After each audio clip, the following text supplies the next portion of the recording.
Bonjour, bonsoir les amis. Alors, je voulais vous parler de ce discours de Xi Jinping qui est juste énorme parce qu'il permet effectivement de voir un petit peu le contexte chinois. Alors, il y a des personnes qui sont d'origine chinoise qui m'ont dit Tami, tu comprends rien, il faudrait que tu viennes en Chine.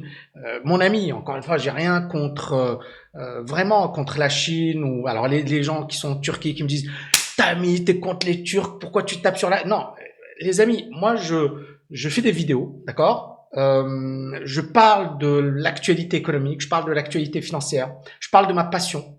Maintenant, mon but, encore une fois, c'est vraiment de la pédagogie, c'est de la vulgarisation. C'est pas de taper ou d'encenser qui que ce soit. Je fais pas de politique, je suis pas un homme politicien et je m'en fiche. Mais c'est encore une fois un discours qui vise à vous permettre de mieux tirer votre épingle du jeu, à réussir financièrement, à faire de belles choses. C'est vraiment mon ambition. Donc là, je vais parler de ce discours qui est juste énorme et vous allez comprendre pourquoi. And coordinate the objectives, intensity. Major economies should see the world as one community. Alors, il dit les grandes économies doivent voir le monde comme une seule communauté. C'est énorme. Pourquoi c'est énorme? Parce que, encore une fois, il y a cette opposition. États-Unis, Chine. D'accord? La Chine, c'est aujourd'hui le principal concurrent des États-Unis et on sait qu'ils ne se font pas de cadeaux. Mais clairement, c'est meurtrier également pour l'ensemble de la planète. C'est-à-dire que on a besoin aujourd'hui, encore plus que jamais dans l'histoire, d'une vraie communauté. Alors bien évidemment, ça reste de la politique, ça reste un discours. Mais clairement, moi, je suis d'accord avec ce discours. On continue. Think in a more systematic way. Increase policy transparency and information sharing. Donc, il dit il faut accroître la transparence sur un plan politique, mais également le transfert d'informations. Et on sait que ce n'est pas le cas aujourd'hui.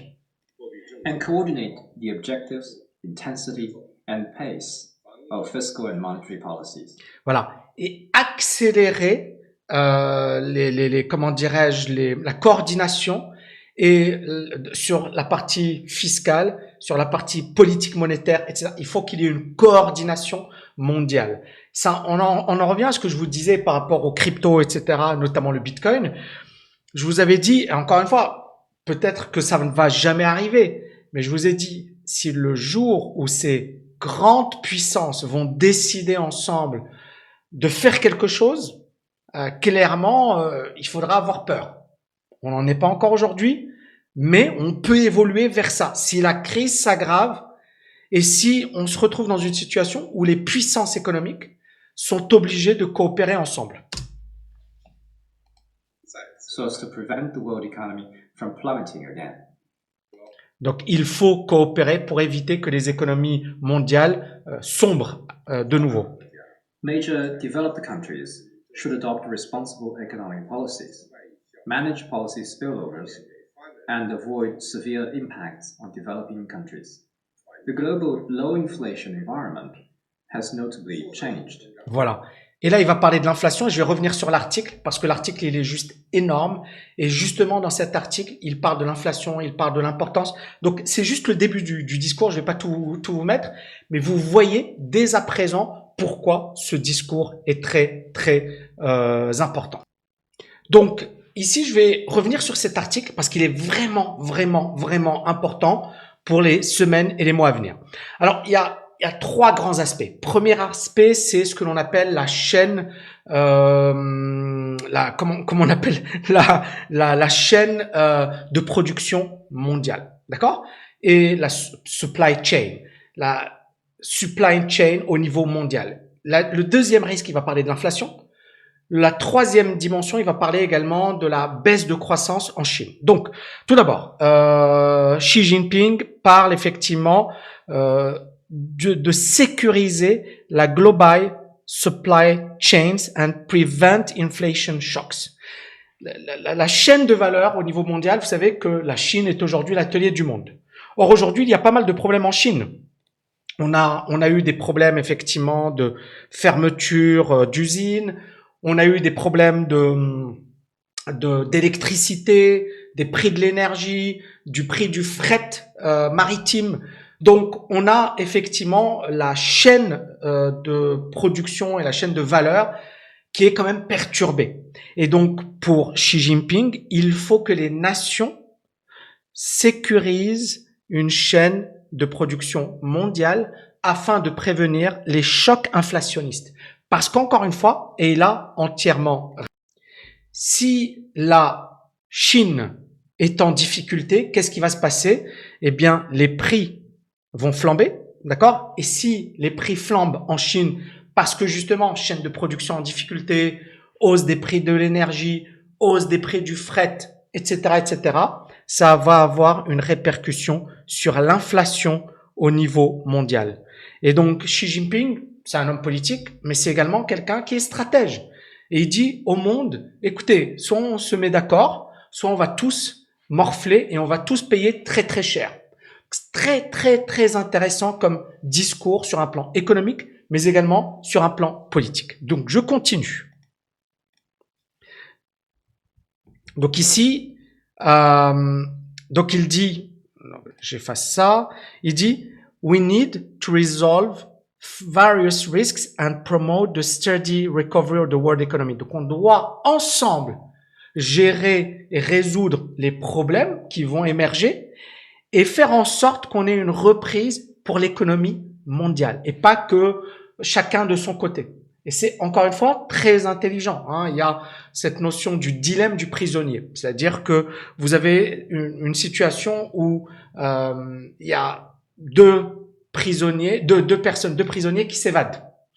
Et en fait, ils sont dans une situation où ils se font attraper, donc l'un et l'autre, et donc ils ont tous les deux un interrogatoire.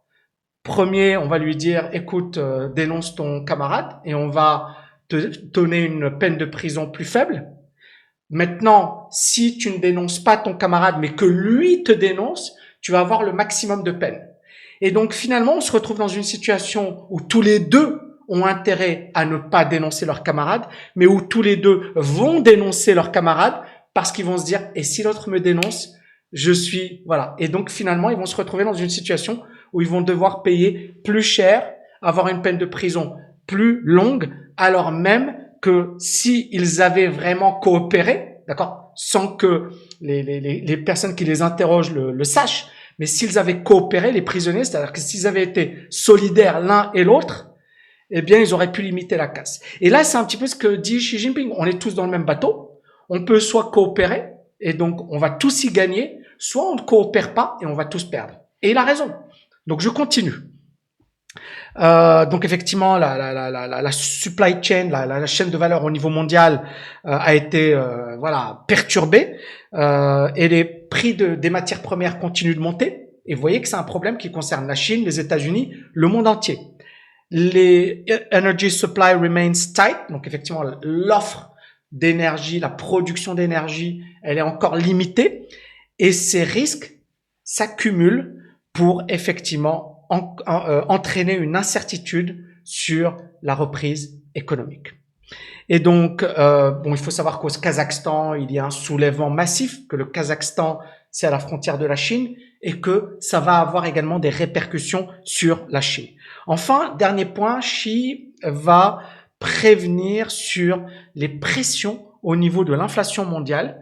Et bien évidemment, qu'est-ce que ça pourrait engendrer? Ça pourrait engendrer des taux d'intérêt plus élevés. Et donc, pour lui, si les économies ne font pas le nécessaire, on risque de se retrouver dans une situation où il y aura des conséquences extrêmement négatives.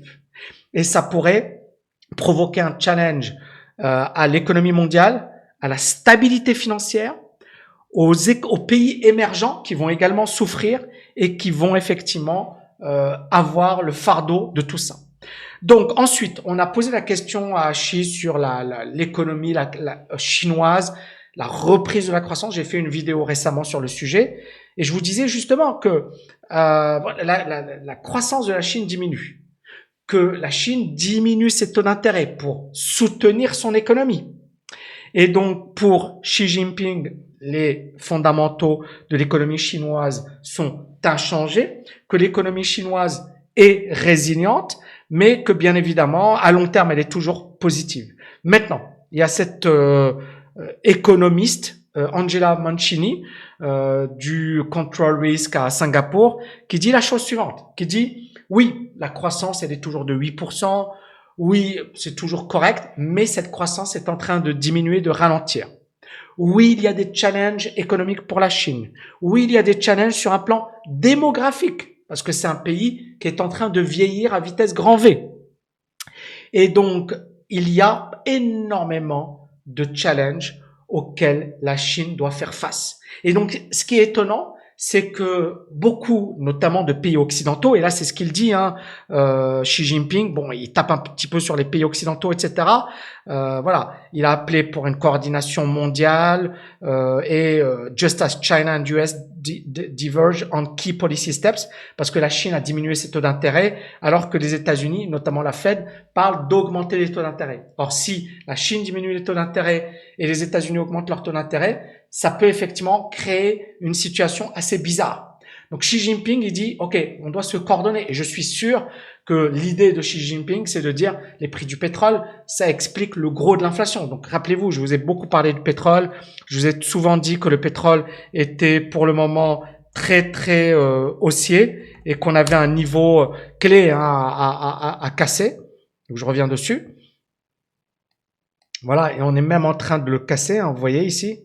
On est même en train de le casser. Et en fait, c'est intéressant, mais ça veut dire quoi? Ça veut dire que si les prix du pétrole continuent d'augmenter, ça va devenir une véritable menace pour les grandes économies mondiales et elles vont probablement tout faire pour diminuer les prix du pétrole. Et c'est normal et c'est de bonne guerre. Donc, voilà. Xi Jinping explique également qu'il va falloir coordonner les politiques monétaires, les politiques fiscales et de manière à effectivement à avoir quelque chose qui va dans le même sens. Donc, discours qui est énorme, propos qui sont énormes et on va voir un petit peu la réaction des États-Unis. Mais ce qui est intéressant, c'est finalement cette prise de conscience que si chaque pays joue dans son camp, si chaque pays, et pourtant il y a une compétition économique, la Chine est en compétition avec l'Europe, avec le reste du monde, avec l'Afrique, avec les Amériques.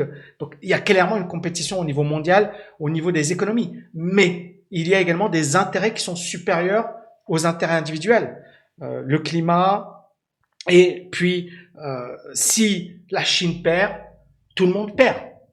Et c'est là où, alors, il y a certaines personnes qui disent, si la crise en Chine continue, ça voudrait dire qu'on va réintégrer certaines productions, ça veut dire oui. Maintenant, il faut pas oublier que, par exemple, des grands groupes comme L'Oréal, le gros de leur chiffre d'affaires se fait aujourd'hui en Chine, se fait en Asie. Il se fait plus en Europe, il se fait encore aux États-Unis, mais le gros de leur chiffre d'affaires se fait en Asie. L'économie est aujourd'hui ouverte. Et donc, on ne sait pas comment ça va évoluer. Mais clairement, il y a des enjeux et j'ai trouvé que c'était hyper intéressant. C'est pour ça que je vous en ai parlé. Donc, si vous avez kiffé, n'oubliez pas de liker, de partager. Je vous dis à bientôt, les amis. Ciao, ciao, ciao!